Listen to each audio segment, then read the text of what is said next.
But I want to start with this. Tom Brady, I think this was Sunday.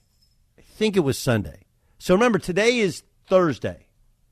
Oh, it's excuse me, on his Let's Go podcast, right? You can't do on Tom Brady's Let's Go podcast. You got to do the Tom Brady because that's the only motivating words that he always got recorded saying, like, let's go. Anyway, here was Tom Brady on his Let's Go podcast.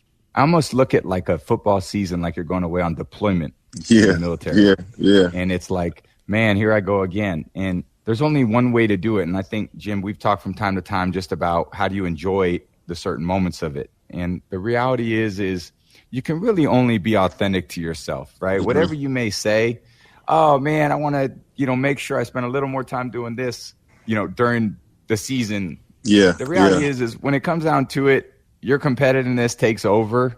And as much as you want to have this playful balance with the work balance, you're going to end up doing exactly what you've always done, which is why you are who you are. So, look, Tom Brady is telling you, first of all, what he's really talking about is he's talking about his home life. He's talking about why there wasn't any work-life balance, why he and Giselle are on the skids, right? I'm sure there's more to it. I don't think anybody ends a marriage with that many kids and that much money and that much fame and that much what feels like love over, hey, I want to play another year in the NFL, even though I said I didn't. But he's telling you, like, look, I can say I want to be better and be at home and be present more. But the fact is, that guy gets up. If you're watching film at 5 a.m., that means you're getting up at 4 a.m. And if you're getting up at 4 a.m., you're going to bed at, I don't know, latest 10, maybe 9. So if you're going to bed at 9 and you're getting home and you're the first one in, the last one out, and you're closing up shop, you're coming home, you're eating dinner, and you're taking a shower, and you're going to bed. That's it. So he's telling you what it's really like. He's telling you you barely see your family. No matter how much you want, like he wouldn't beat Tom Brady if he wasn't an over-preparer. Correct? Okay. He said at the start, it's almost like you're going on deployment. I look at it like, so what of course happened? What happens in our society? Why we suck. We all suck. And I'm not going to simply say that you suck. I'll say that I'm part of it. Hey, I'm part of the media, and I think the media sucks. Because here's what happens. On these stupid shows with, the mainstream news shows, they pick up on somebody who doesn't matter, tweeting, can't believe Tom Brady was disrespectful towards the military. It's way harder. I mean, deployment, you're going in a foreign country. Missiles might be going overhead. How can you possibly... Does anybody actually think he likens it to going to Iran, Iraq, Afghanistan, or really being in country? Like, do we really actually think that? I understand if you could do away with the war analogies, that would probably be better. But, for us, it works. Everybody knows what he's talking about. No one thinks he's actually talking about deployment. Everyone knows it's about talking about you're not going to see your wife, you're not going to see your kids, not going to see your family. Hey, dude, call me in February and we'll hang out. But right now I'm kind of locked in on my job. This is how I do what I do and who I am. Period. End of story. So what, of course, happened today? He made it to Thursday. Today he apologized. And look, I understand I don't maybe have the sensitivity gene of some of society. Maybe I'm missing that. No one would ever intend, especially Brady, intentionally say anything derogatory towards the military. It's not derogatory to go, right? Jay Stu, I mean, am I crazy here? I hate people in this sense because they made Tom Brady apologize for an incredibly innocuous metaphor, which everyone who paid attention, anyone with a soul and a brain actually understood. He wasn't likening it to, well, it's like when you're if you were in Iraq, back in the Persian Gulf War I or II, and you're hanging out with your buddies, and you're like, no.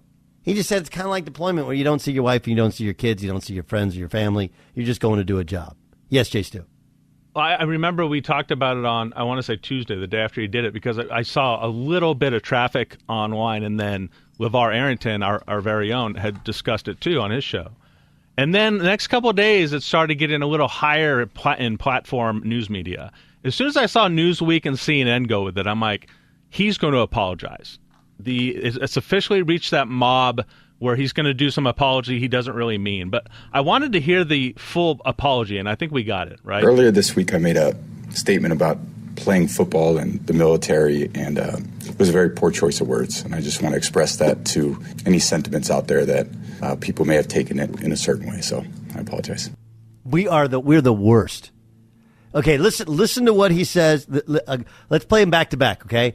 This is what he says, and you tell me if it's worthy of this apology. Go ahead.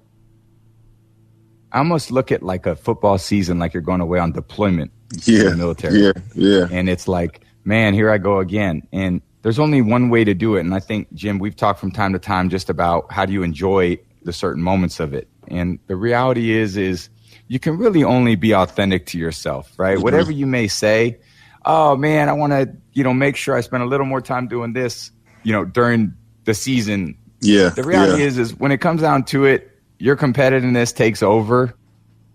Earlier this week, I made a statement about playing football and the military, and it was a very poor choice of words. And I just want to express that to any sentiments out there that people may have taken it in a certain way. So I apologize. Bayer, what do you think? Bayer, you have a much greater sensitivity, much more empathy than me and Jay Stu combined. Was that? I think they all should be banned for life. Worthy? No, was his comment? No, was his comment? Did it rise to the level that he needed to apologize? In your opinion? I think that his apology was perfect for it, because I don't think that you needed to apologize. I don't think that he was discrediting the military. I don't think he was trying to say that he was.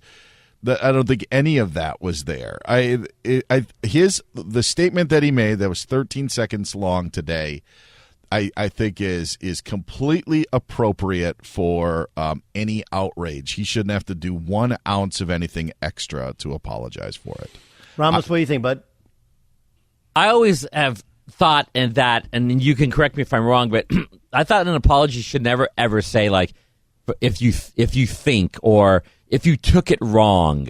Isn't that what he said? I think he said something let's hear it. Well, let's listen to it. Go ahead. Earlier this week, I made a statement about playing football and the military, and it was a very poor choice of words. And I just want to express that to any sentiments out there that people may have taken it in a certain way. So I apologize.